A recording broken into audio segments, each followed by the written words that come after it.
Well, as you keep that coming, I will introduce myself and invite my colleagues to give a wave, a digital or a real wave when I call them out as well. My name is Christy Goldsmith. I am the Associate Director of the Campus Writing Program and an Assistant Teaching Professor in the College of Education and Human Development. And I have thought about this topic for a long time. I will not purport to have any magic solutions, but I hope that we can maybe talk about this together and sort of brainstorm some ideas, and I'll share some strategies with you as well. I am joined today by my colleague, Dr. Amy Lannon, Director of the Campus Writing Program. Amy gives a wave. And Dr. Julie Burt, Coordinator of the Campus Writing Program. And Em Stagg, our Project Manager, who you've been hearing from because she's organized all the wonderful digital spaces and Outlook invites for us to be here today. So as I'm looking at the chat and seeing the information that you're sharing there, I am thinking that you're already on the right path here of what really makes reading in digital spaces challenging.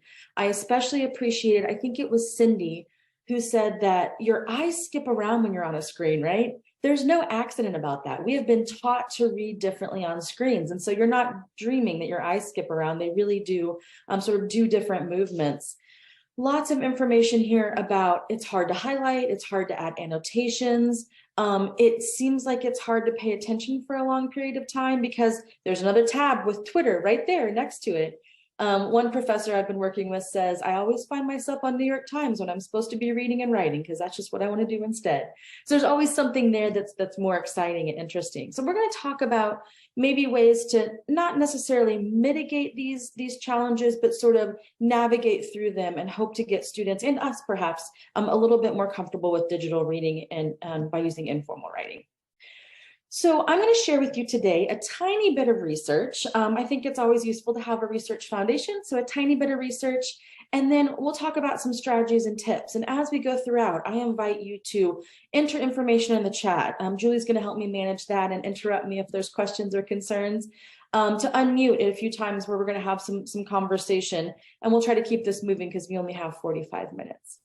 It is being recorded. We'll trim it up and make it seem real nice and formal and put it on our CWP YouTube so that the folks who couldn't be here today are able to enjoy that. But if you do have concerns with the recording, please let me or Amy or Julie know and we'll stop it immediately. So let's get started. We only have 45 minutes together. I started thinking about this topic because I teach a media literacy course. So I'm teaching students to navigate the media world. And it's challenging. It's a different way of thinking about reading. And I learned about this book by Janae Cohn by seeing a talk from her through the Teaching for Learning Center at some undetermined point in history. I don't know, what is time these days? And I really love this book because she talks about the specific challenges of informational reading online. And I think that's what we're assigning our students for the most part. Most of us are not literature professors. So we're assigning informational reading. And she makes this case that it's super necessary to assign digital reading, right? It's actually an inclusive practice to have low-cost texts or texts that are no cost that students are reading online and not having to purchase those textbooks. But with that comes some challenges. The first challenge is that studies show readers consistently struggle to comprehend, especially informational text on a screen. Here's something I find interesting. I have a master's in literature, and what she noted in this book is that the studies show us that fiction reading across platforms actually stays pretty stable. So students are able to comprehend fiction reading on a Kindle, on an iPad, the same as like a novel in their hands. There's little effect of platform. Time tests online show a little bit lower scores than time tests on paper. But if you take the time away, there's no difference online versus paper. It's the time element. But the really interesting thing here is that digital natives are not necessarily able to comprehend in higher and more complex ways in digital spaces. So they might be able to navigate the space, but they're not able to have higher comprehension skills, even though they know how to navigate the space.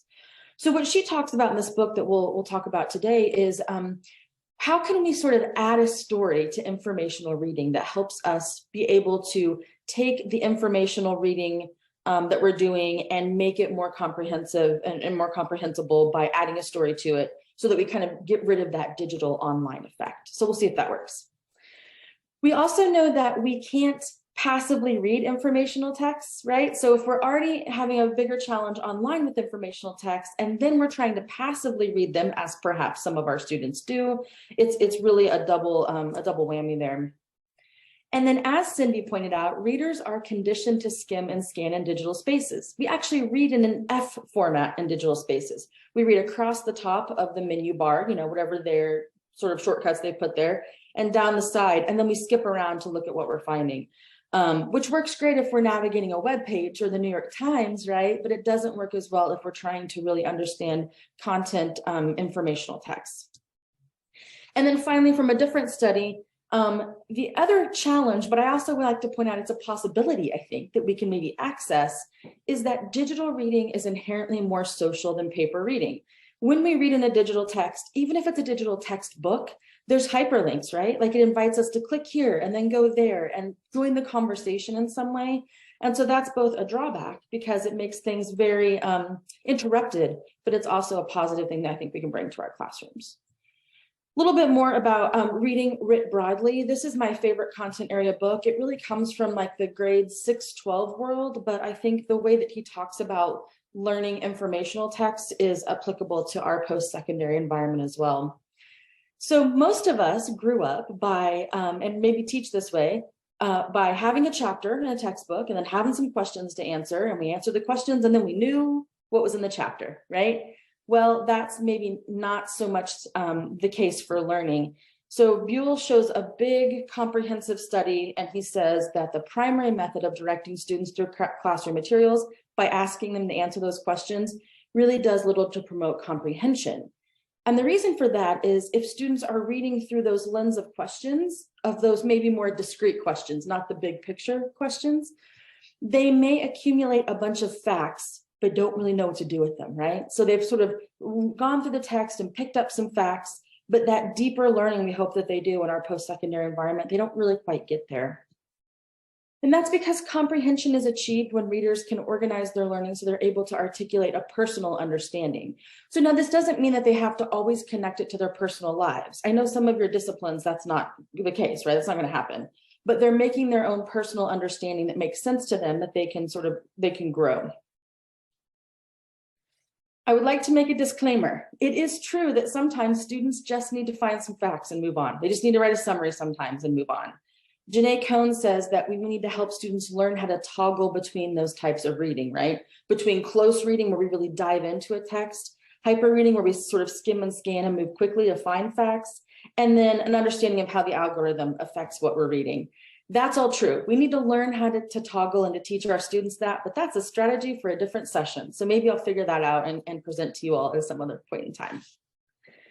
So today I really want to think about deep reading, and deep reading cannot be done, as you know, on every text that you assign in your class. It's just not reasonable. So when I start to think about what deep reading practices I want to implement in my own classroom, I try to find a text that is really foundational to what we're learning for the semester. So there's a couple touch points in the class I teach, like week 1 and week 6, that there are these texts that are like the foundations our course sits on.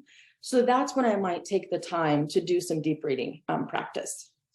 So Wolf is sort of the guy who was thinking about deep reading and defines deep reading as the ability to find, reflect, and potentially expand on what matters. So we're going beyond decoding. That's a different issue, right? If students can't understand the sentences in front of them, that is an issue, but it's a different issue, right? If they can't think about authorial intent and audience, that's also important, but that's a different issue. What we're really thinking about here is that deep learning that we're asking students to do, and the reason we assign those deep texts in our classes. My professional organization, and Amy's as well, thinks a lot about what does literacy look like in a digital age, and they have this big statement that's linked here. Oh, by the way, Julie, will you put the slides in the chat so that they can go along with me? I know I move quickly. I'm like 45 minutes, gotta go. So you're welcome to take those slides and use them as you will. But our professional organization has thought a lot about how does literacy look different in a digital age. And what I think you'll note here from the excerpt that I chose to show you is that this isn't anything we weren't asking students to do when they were reading print text, but it becomes even more important when we're inundated with all of these media texts, right? So we're asking them to either transfer their print reading skills to the digital world or to develop new skills to navigate that world. We're asking them to synthesize for solutions, and they're asking them to create new ideas, right? That's what deep reading really looks like in the digital world. So I'm going to pause for a second and ask if there are any questions, concerns, pushback.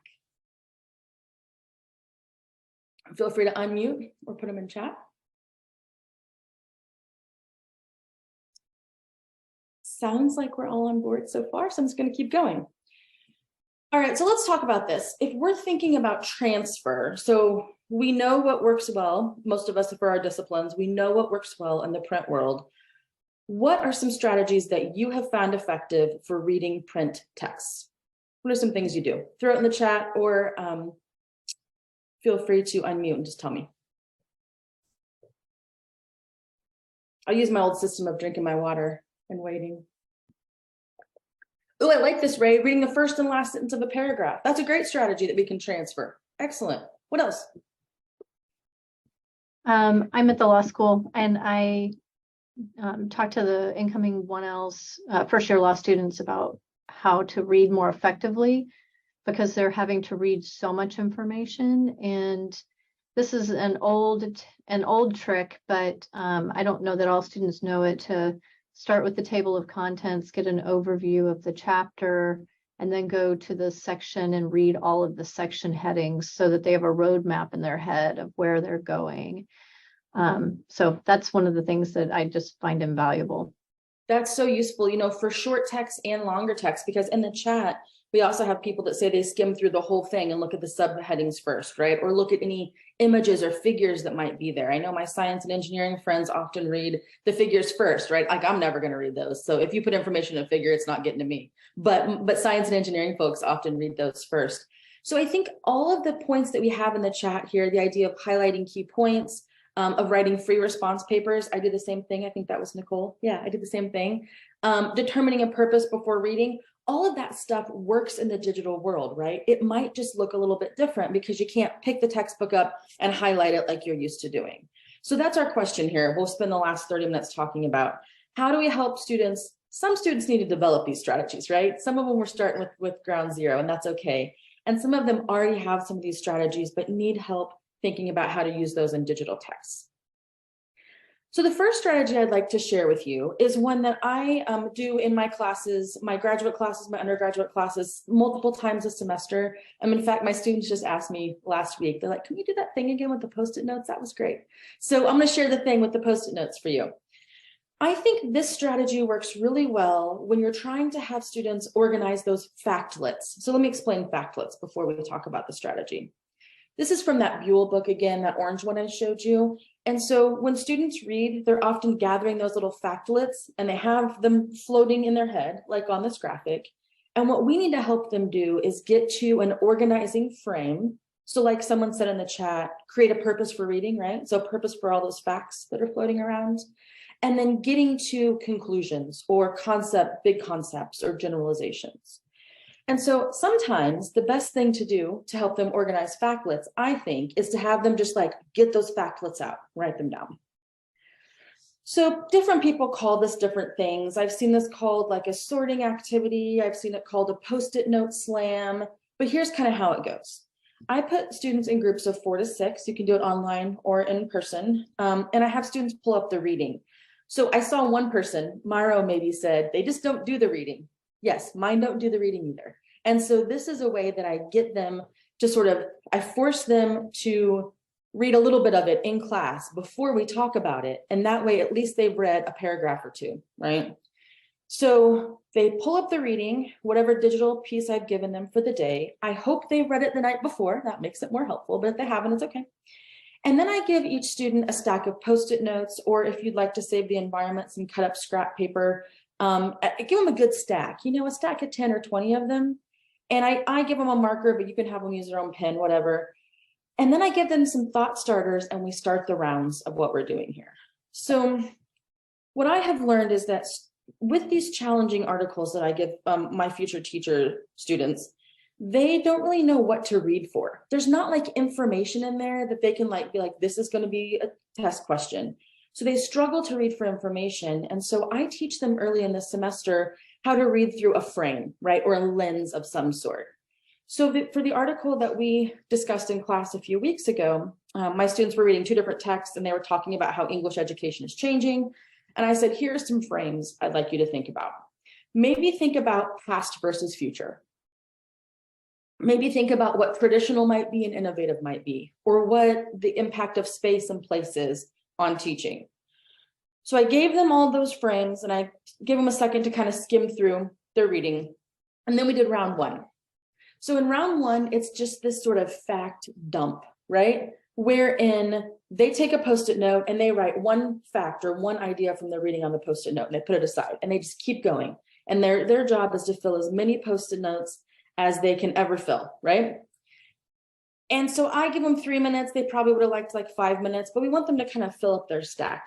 And then when the time is up, they stop and they lay Post-it notes out in their group. So all 4 to 6 of them kind of lay their Post-it notes around the table, and their job then is to silently read. So I know what I wrote, but I don't know what Amy wrote or Julie wrote, right? So we're reading around the table. They get to get up and move, which is great. I teach a 3-hour class. It's a long time. And then I invite them to chat with their friends and stack by theme or content. Because remember, the goal is we're taking the factlets that they all found useful and we're putting them into some sort of organizing structure that we can then write or talk about later on, that they can keep and understand for our course. So they stack the Post-it notes by theme or content, whatever they think goes together, and then they have to create a label for each stack. And it's so fascinating that even in a class of really diverse students that are teaching from 6th grade up to post-secondary, they all kind of end up with the same themes on their stacks every time because they're working from the same text, right? So it's different than trying them to get them to answer questions at the end of a chapter. Instead, they're sort of responsible for making those questions and answering them themselves. Let me finish what I do in my class, and then I'll ask if you have questions. So I consider that informal writing. Writing notes on a Post-it note or a piece of scrap paper is absolutely informal writing. It's a way to use writing to learn content, but we probably want something a little bit more formal or a little bit more in-depth so that individual students have to cement their own learning, right? So at the very end, I would ask them to do one of these things. I would say, okay, pull up the Canvas prompt that I put up there, and I want you to write a connection between the current reading and other things we've already talked about in class, but use some evidence. I want you to use evidence. That's key, right? Or I might say, I'd like you to synthesize the themes you saw on your table, but again, I want you to use evidence. Or maybe I want you to extend it. So this is what we learned here. What might it look like in a different context? But again, you have to use evidence. And the cool part about this is that they have a whole table full of evidence. They don't have to wade back in their article and get distracted. They have evidence that they've all agreed on is kind of like useful stuff. And then it's just putting the pieces together. That's one way that my students really think that they got more out of it than just if they read the text on their own, or even if they read the text and we do a discussion, which I do often, I'm sure you all do in my classes, something about being forced to produce items from the text, put it together, and then do something after that on their own really seems to cement their learning. So I see a great question from Heather in the chat. Absolutely, Heather. I love to experiment with how different can I make the text to see if they can come to some sort of agreement, and they always do. It's so fun. Once I did something like this where they were all reading different novels, and it was great. And they ended up with these list of motifs and themes. It was really neat. I invite you to I've talked at you for a while, so I'm going to take 2 minutes of silence. Don't leave me. I got more if you think this is useful. And in those 2 minutes, I would love for you to think about where in your curriculum, maybe your course this semester, could you add an activity sort of like this?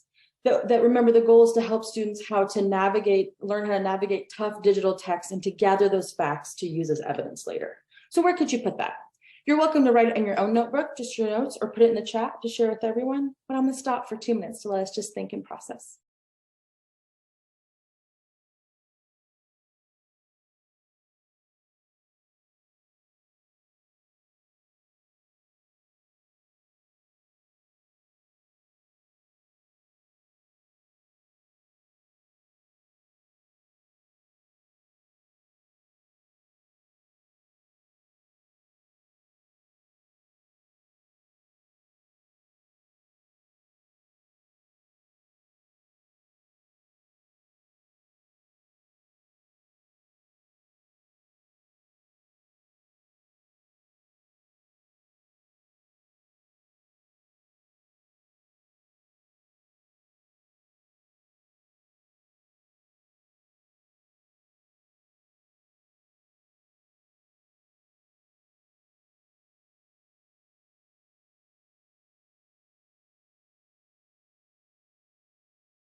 For about 1 more minute to keep thinking and sharing in the chat if you feel comfortable.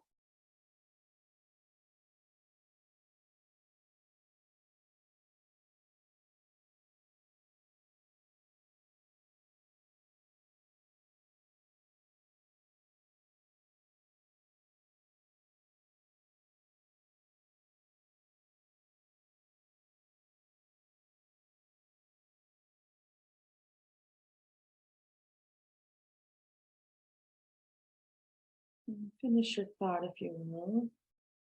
I laughed out loud at Cindy's comment in the chat. I was a high school English teacher before I got my PhD in English education. And I often think like, what if I knew all this when I was teaching those high schoolers? How much better would I have been? It's always too late, right? I agree with your comments about using this for cases that are particularly tricky or ones that are like particularly useful to the law, you know, ones that are foundational in some certain topic or realm. I loved Haley's comment. Hi, Haley, by the way. Good to see you. I haven't seen you forever. Yeah, it's great to use with adult learners. I love using it in PD events as well, because people are really able to make those practical connections across content areas and across their own experiences. I think you could definitely do this online. I would recommend using Jamboard if you do it online because the little post-it notes move, or Padlet, which works great too. I'll put those in the chat. You can Google them. Yeah, all these are really great ideas. So I'm going to steal some of those and use them for my own classes as well. Oh, it works great for terminology too. Yeah, like you could even prod them with the terms as well. So you could give them more on the front end. But what I think is key about this activity is that you give them these thought starters. That's sort of you modeling how you read a text. When I chose these texts for my class a few weeks ago, I wanted them to think about these things, right? That's why I assigned them. So kind of showing them the insight. And then hopefully with repeated reminding, later on, they'll start to create their own lenses, or they'll start to learn how to use your lectures to make the lenses, etc. All right. Yes, Mara, if they don't read, then this is a great way to get them to actually read something, to have a class conversation. Otherwise, it's like crickets, right? Which is super painful. So that's my strategy that you're welcome to take and adapt. And I would love to hear how you used it. So please feel free to reach back out. Then I have a strategy to share with you from Janae Cohn, who's the author of the book that sort of inspired my obsession with this topic. I have a link to her website here for you in the slides, and she's got all kinds of great stuff on her website we can't get to. So she invites you to use that as well. One thing she shares with us are these 10 activities to foster deep reading. The infographic is here. I think she has them organized by what they do. So they connect to prior experience, or they ask students to synthesize, etc.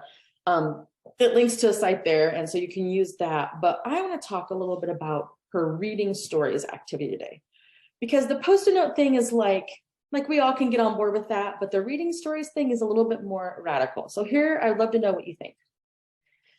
So here's how she says a reading story works. And remember, it's important to make reading stories out of informational text because, as we learned from the literature early on, fiction reading across platforms, plot-based narrative reading, it doesn't change. Students are similarly adept in reading on print and online, right? They can do those things. And so we're trying to turn informational reading into fiction reading. So here's how she does it. She again says, now remember, it's still deep reading, so it's going to be a text that is really useful to your class because it takes a little while. So you assign the text, and then you assign a number of moments that a student is going to identify. So I like to choose 5, like I just choose random numbers. My students ask me all the time, and I'll be like 7.5. So just choose a number of moments that you want students to identify. So this might be a place that produced a reaction like confusion or curiosity, something that seems really important, something that confirmed prior learning, but pick a number of those events. So when they're reading their assignment, they're looking for these things actively. They're highlighting them, or they're copying and pasting them to a document, or whatever they can do in the digital world that they're in. And then they are using screenshots. Oh, that's right. She suggests screenshots if they read on their phones, because copying and pasting is hard on the phone, right? And we know a lot of students read on their phones because that may be the only device that they have. So if they're reading on their phones or tablets, they can capture those short moments by taking a screenshot or copying and pasting. And then they have to add some sort of meaning-making annotation. So we talked about early in the session about how it's hard to like highlight and write notes in the margins. The digital world just doesn't let us do that, right? This is a different kind of annotation. So rather than highlighting and writing a note in the margin, they're taking a screenshot and they're adding an emoji, or they're adding a caption, or they're adding an image. I'm going to show you an example here.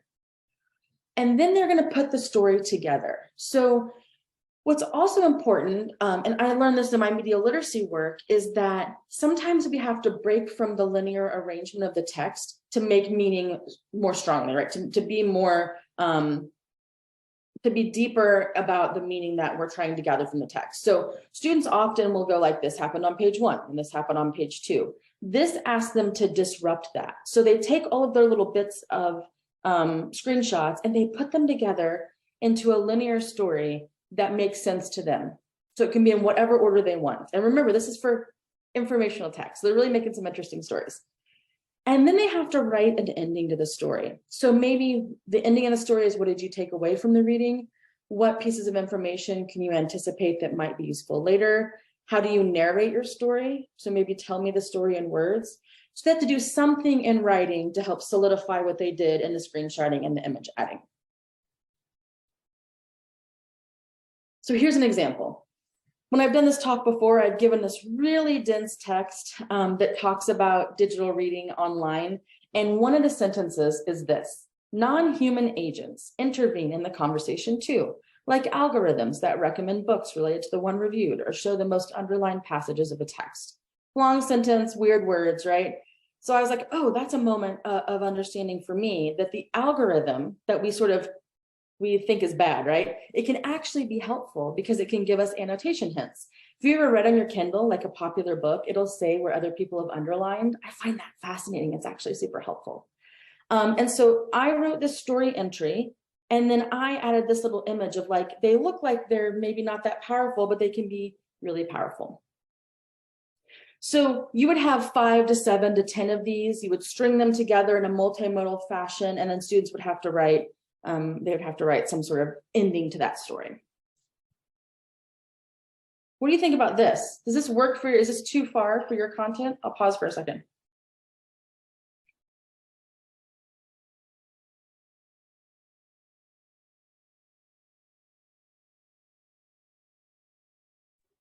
Chrissy, I was going to say, I think it sounds kind of fun, especially the idea of adding emojis, because I'm so used to adding emojis to a lot of the text that I read to indicate to others that I've read it and how I feel about it. So I love that idea. Thanks, Julie. I'm noticing Wilson's comment here that it's similar to Mind Palace's strategies to memorize. Yeah, if you add that image and then you're forced to make a story, it's kind of like making a little mnemonic device, right? That same idea. So, yeah, I like Heather's point here too about providing choice for how to read. So that's another thing we don't talk about often enough in disciplinary digital reading, is that we don't read from sentence 1 to sentence end, right? We all read things differently. And I think our students, probably because old English teachers like Amy and I maybe broke them, think that they have to read from beginning to end. They don't understand that there's a different way to read. And so this kind of invites them to think about that.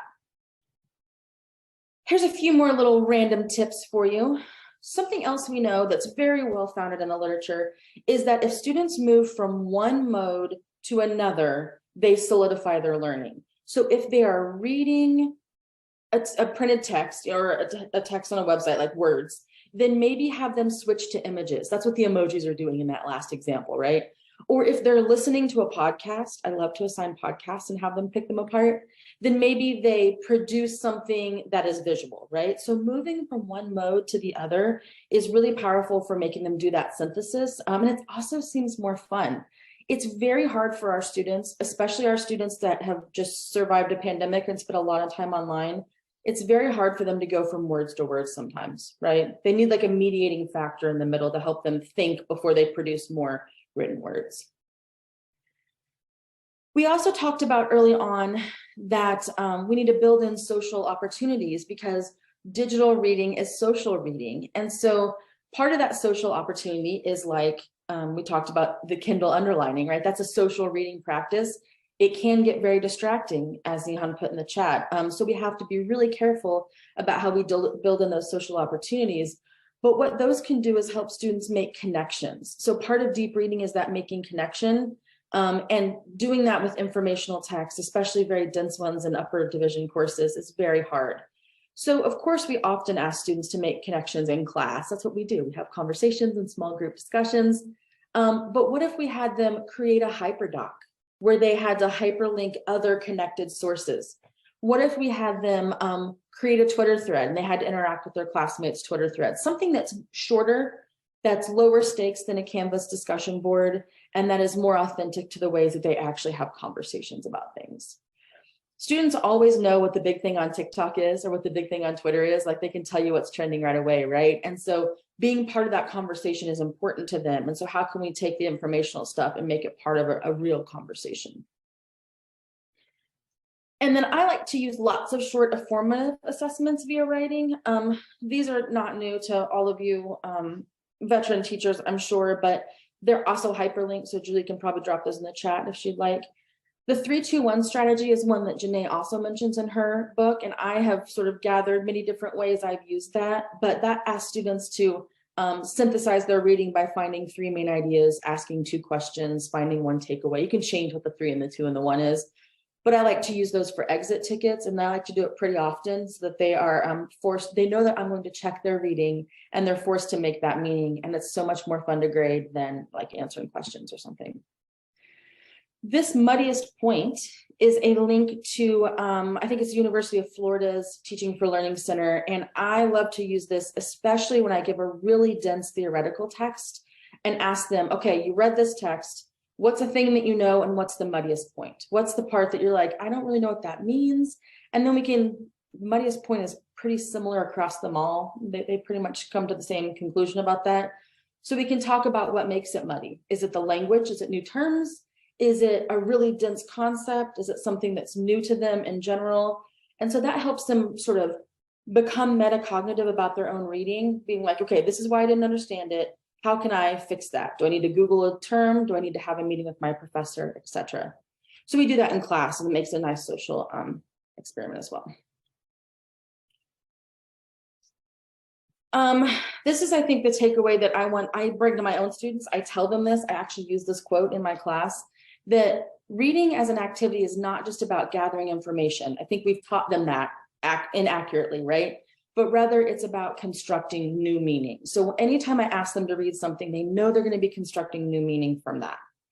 So I will pause again for 2 more minutes. Maybe we'll do 90 seconds, and invite you to put in the chat or on your own notes, where in your curriculum might you add a reading story or one of these other little tips to help students make meaning? Take about 90 seconds.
I'm seeing some great suggestions in here. Using the muddiest point as sort of a midpoint eval. Excellent idea.